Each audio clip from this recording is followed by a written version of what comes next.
are again for the next segment of Jethro Tull, Songs from the Wood. We did last time, if you checked it out, we did Songs from the Wood, the title track, and Jack in the Green.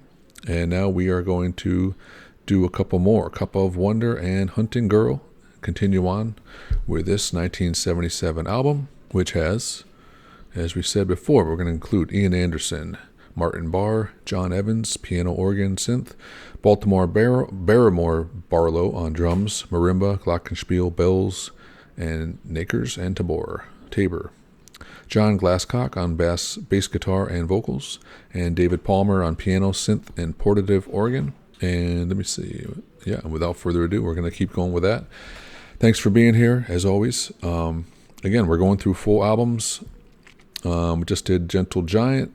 Acquiring the Taste was fantastic. I just did a second full listen to it, driving to a friend's house. And yeah, Moon is Down, Black Cat, Pantagruel's Nativity, The Wreck. Fantastic. Yeah, they're really growing on me even more than they did the first time. So it's great to listen to it again. So yeah, after this one, we're going to do a Joni Mitchell, For the Roses. We're going to do Gil Scott-Heron, Profiles of a Man, I believe. Kind of forget the names. But yeah, other than that, check out, we have the Canterbury Scene retrospective going on. And then for new polls, I'm really looking forward to, hopefully you guys can get me some top 5 electric blues. I'm going to put these against my top 5. I'm going to kind of do a mix, some of the best ones. And then top 5 punk songs. I haven't really done any punk music, but I really want to just get something out there, because I think it's sort of been with me here and there more than later, kind of off and on, but finding new stuff. And yeah, so appreciate that. And without further ado, yeah, I'm Scott. Welcome to the channel. It's kind of a new channel, but I've really been hitting so much stuff, learning new stuff, putting stuff out there for people. So it's really just building into something really fun. But there's so much more to listen to. So really have so much more. So please keep the recommendations coming. And I appreciate all the comments out there.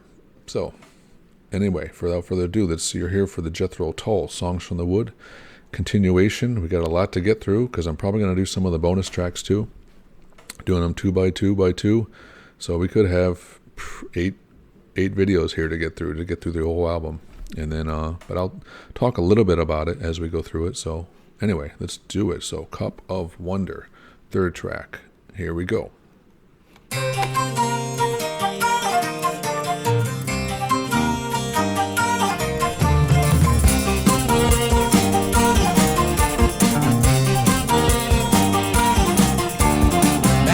Make my fond excuses for the lateness of the hour, but we accept your invitation and we'll bring you belting's flower.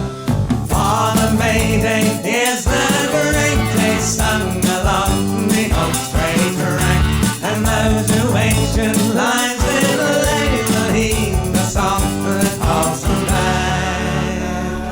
Pass the word, pass the lady, and pass the plate to all who hunger.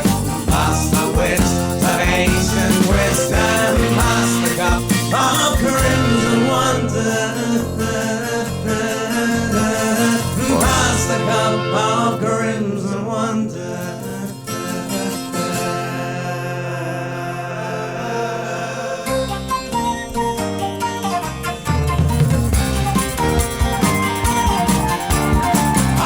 Green man, where he comes from, ask the cup that fills with red.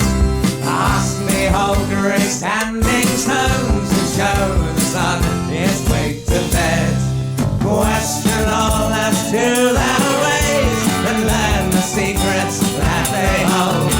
Oh, walk the lines of nature's palm, cross with silver and with gold. Pass the cup, pass the lady, and pass the plate to all who hunger. Pass the wit of ancient wisdom.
Black December, sadness, a lie in August, welcome corn.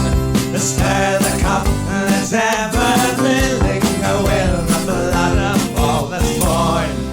But the May Day is the great day sung along the old strange track, and those who ancient minds they believe the song that calls them back. Pass the word, and pass the lady, and pass the plane to all who hunger. Pass the wit of ancient wisdom, pass the cup of crimson wonder. Pass the cup of crimson wonder.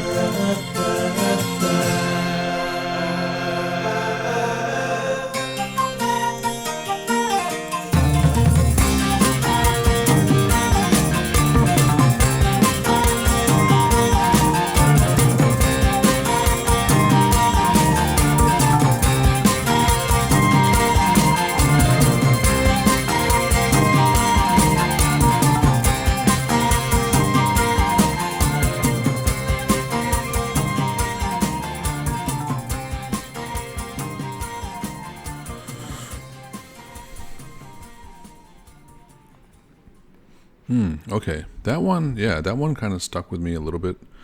I like that one. That one's intriguing. That one's got me like halfway there. Definitely want to listen to it again, because I feel like it definitely has the introductory sort of melody, the sort of that riff that you sort of heard at the end repeated. So I really like that. I mean, the biggest change, honestly, for me with them is, and this is probably since Thick as a Brick, I know at least Barrymore and Barlow for sure, it's created this really super functional group where the production level is kind of on a different tier now. It's just everything. It feels like there's no, stuff. As the earlier albums, I think there was more sort of breathing. They'd probably have some criticisms. I think he'd had a criticism, Ian Anderson, with Aqualung as far as how it was produced and how it was mixed and all that stuff. So perhaps this is the direction that he would prefer it had been some of the earlier stuff, where maybe it was allowed to sort of breathe a little more. I feel like these are like, it feels like much more modern as far as like everything is to a T, everything is quantized, everything is, the rhythms are starkly on point. There's nothing sort of off, there's nothing errant, there's nothing off at all about it. Everything is super in time, everything's click. So that can be a good or bad depending on how you listen to it, the overall feel. But I think in general, when people listen to music, maybe they feel more like it feels more and you can put positives or negatives, adjectives on any of these. So if I put a negative connotation, like it feels cold, or you could put a positive connotation, or it feels, very straight ahead. It feels very, production immaculate. So everything I say, you could put a positive spin on it as well. It just depends on, your sort of interaction, your sort of emotional interaction with it in the moment. So for me, it's a mix. The production, that this sort of arranging, and everything being exactly where it needs to be. In one sense, it's a positive, because it feels very, very clear, very concise. The clarity is, ultra clarity.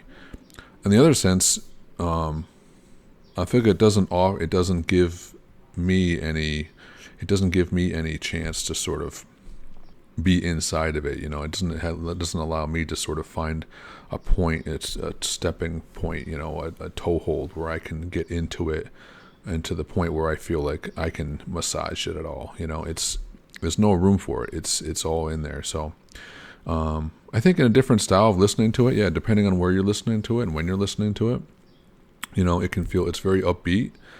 So I definitely feel that it's very lighter. It's much lighter than their stuff. It's very upbeat. It's definitely more into the sort of so you can tell they're sort of approaching the 80s, where it feels, even though it's 77, so actually it feels very, very clean and clear compared to, a late 70s, which maybe is a little bit more. So I feel like this almost, is close to, it feels like the sort of poppiness of like, bordering on into the 80s, It's sort of got a poppiness to it. It's got the instrumentation with some synthesizers and some so I'd say overall, yeah, it feels like that, like we're approaching that sort of feel between the instrumentation, the clarity, the production level, the timing, the arranging. Everything is sort of very compressed into a very tight, tight nucleus.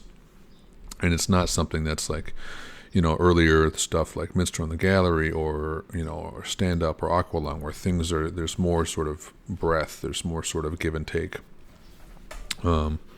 But I think for this style of music, though, yeah, it fits it because it's very sprightly, it's very airy, it's very, for what they're going for. I feel like this is the overall feel.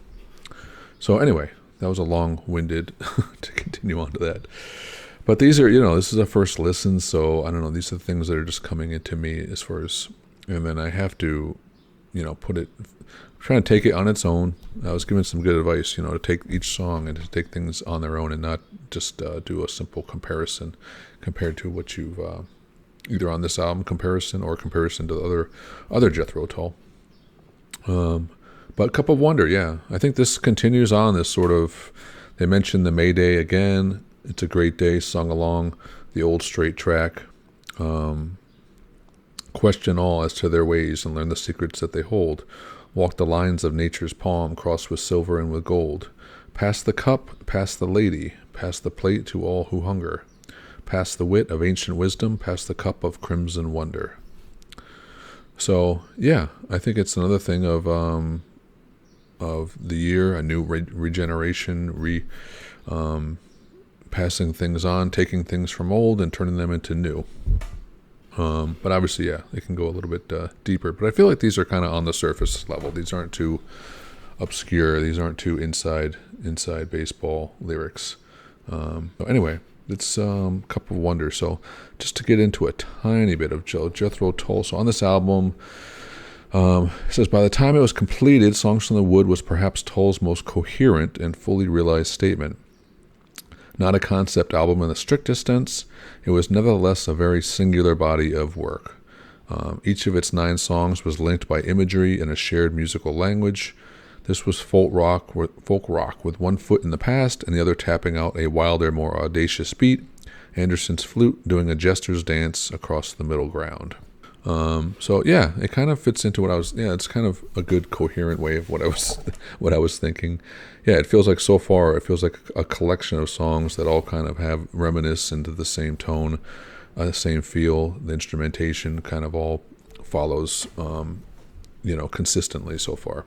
So anyway, let's do the second one, number 4 on this album. And so that was Cup of Wonder. We're going to do Hunting Girl, and here we go.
And crossed the field to go by where the hounds ran hard.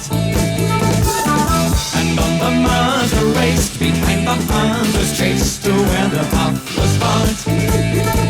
One fine young lady, his horse refused the fence to clear. I unlocked the gate, but she did wait. until the pack had disappeared.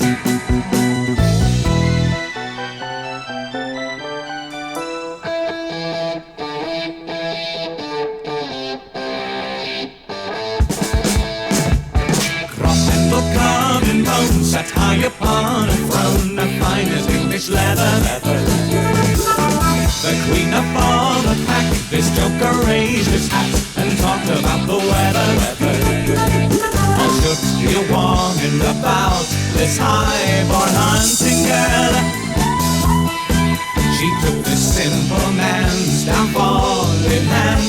I raised the flag that she unfurled.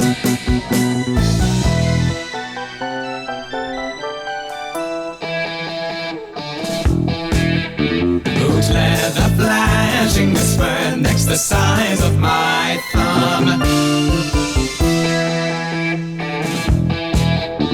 This high-born hunter that tastes as strange as they come.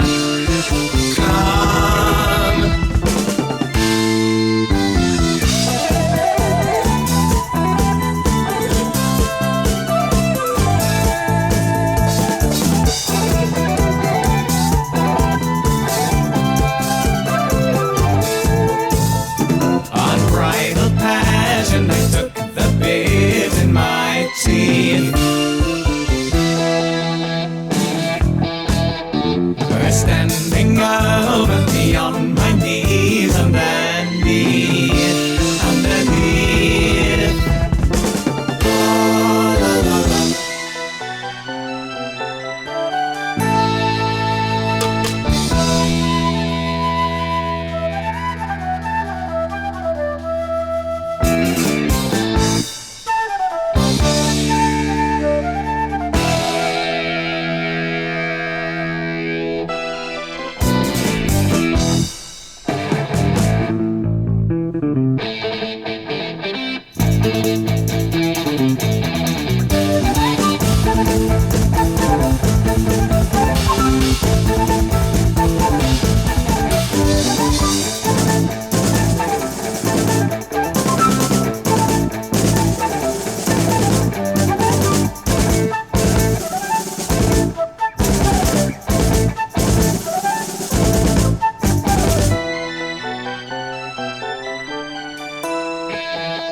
My lady beat the streets, I must get to my feet and go back to the farm. What I appreciate, you wanna deviate, I might come do some harm. I'm not inclined to act refined if that's how it goes. Oh, high-born hunting girl, I'm just a normal low-born so-and-so.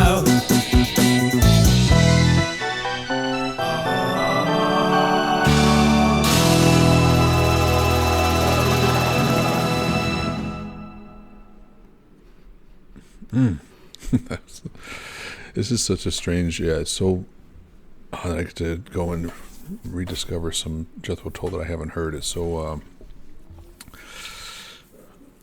I don't know, I feel so on edge. I feel so on edge with it because it feels like on edge with it. It feels like such a different sound. I'm used to some of their, obviously their breaks and the progressions that they kind of are kind of old trodden steps that they've taken. So it feels reminiscent and comfortable in some ways and not comfortable in some other ways. Yeah, I'm started reading through the lyrics a little bit as it's going. And yeah, this one, if I wasn't reading the lyrics, I probably would not get a gist of what he was talking about. But reading the lyrics, it does feel very, unless I'm putting my own ideas into this, it does feel like a bit of old English eroticism, a lot of symbolic language here. But she took this simple man's downfall in hand. I raised the flag that she unfurled, boot leather flashing and spur necks the size of my thumb. This highborn hunter had tastes as strange as they come. Unbridled passion, I took the bit in my teeth, her standing over me on my knees underneath. And he ends up with I'm not inclined to act refined if that's how it goes. Oh, highborn hunting girl, I'm just a normal lowborn so-and-so. Anyway, yeah, feels like a little bit of, highborn, lowborn, meeting in the paths and seeing, have some strange, some interesting engagements. I'm sure if you dig into the lyrics, you can create a whole sort of backstory and sort of visual panorama of what these meanings, the extensiveness of these meanings. But I think I get the overall gist of it. Yeah, it's sort of an old English fantasy put into sort of some subtle, if not so subtle, language. Yeah, so that's Hunting Girl, and we just did Cup of Wonder. So those are a couple more Jethro Tull, and I'd say that one, it follows. They're sort of very consistent. So I'm not one of them. They're not really standing out as one. Like, I feel like I'm taking it each in. It's another piece of the puzzle for this album. It feels like very from one to the next. I feel like it's a little bit more of the same, different storyline. That's lyrically, I feel like I'm getting different pieces of the puzzle, but musically, it feels like they're making a lot of the same moves, a little bit of different instrumentation here, but other than that, I feel like they could be swapping out a synth for, a glockenspiel. They could transfer any of these instruments that they're using for another. And this one obviously has a little bit more guitar in it, so that was pretty interesting. I do like, Martin Barre's guitar. Sometimes it feels a little bit old school to me as far as listening in my evolution of listening to different music at the time. Sometimes going back and hearing a sort of classic rock guitar, and as what we think of with like classic rock guitar and what is sort of all the stereotypical things about it, whether it's the tone and the riffs and the bar chords and or the power chords and all that stuff. And in some sense, I don't know if that doesn't. It starts to lose its translation a little bit as the years move on for me. So hearing the few years of the early 70s with classic rock guitar, and then hearing it, it's still its own thing. It hasn't evolved. I mean, it's definitely evolved. You have different genres, different styles. But in the sense that we think of classic rock guitar, there's still, if it still has all those characteristics, in the late 70s and into the 80s, it's going to have different connotations because it's sort of, been around for a while now. And I would say for me, while I'd say earlier Jethro Tull, I definitely appreciated their harder sound, from Aqua Lung to Locomotive Breath, and through the albums, their harder rock guitar sound. I definitely appreciated those, or I appreciated probably all the sides of Jethro Tull. And then as I listened more and more and listened to other styles of music, I think my appreciation of their harder sound sort of dwindled a little bit. It wasn't taking center stage for me. So now I appreciate more of their sort of lighter sound, their orchestration, their arrangements and stuff like this. So when I get the rock guitar and it comes back, it doesn't have the punch for me that it used to have. Anyway, just to be upfront, I'm not going to give I'm not going to be like, I'm not going to give the best. I'm just giving as honest as I can say it. But that's just for me, it's just, I can't pretend. And Martin Barre, I don't know. I guess I've always appreciated the playing on a lot of their albums in his stuff, but it wasn't it was never the high point for me, even as a guitar player. I would say the electric guitar on their stuff was probably, kind of lower on the spectrum of what I liked about most of their stuff over time overall. So anyway, we're going to continue Jethro Tull on the next one. So I appreciate it. And I've got 2 more songs. Next 2 we're going to jump into. So on the next video we're going to get into Ring Out, Solstice Bells, and Velvet Green. And this is, I'm not sure on the album which, where they kind of went off. If we're listening to the album, looks like Ring Out, Solstice Bells would be in side 1 of this album. So potentially, hypothetically, in another way, theoretically, we're gonna finish out the side 1 on this album next time, and then continue on to side 2 on the next video. So, yeah, I'd say overall, yeah, I'm interested in this one. It's a different feel, but I like that it's consistent, so I can kind of expect, sort of a feel. But I also appreciate on their other albums, there was a lot of a lot of more themes, a lot of different chance for a variation and diversity. So it's kind of, half dozen to one, half dozen to one, half dozen to the other. So anyway, appreciate it coming for this one. Make sure, big 3 things coming up at the Canterbury scene. So big 3 things is recommendations. I always take you guys' recommendations, and then once a month I put out a showcase of the best recommendations that really hit me the hardest. So please keep the recommendations coming. Got single song recommendations, electric blues and punk, and then full albums. We'll have another poll coming out in the next couple weeks. So that being said, I appreciate you guys coming here for this album. So far, yeah, it's definitely it's warming up on me a little bit. It's not my go-to Jethro Tull right now. But it's a different sound, so it's taking a little bit of adjustment. So, but I see where it's going right now, so I'm really interested to see how the first side ends off and sort of kick off the second side. So I'm excited for that. But I appreciate it, and you guys have a great day, and we'll see you next time. Bye-bye.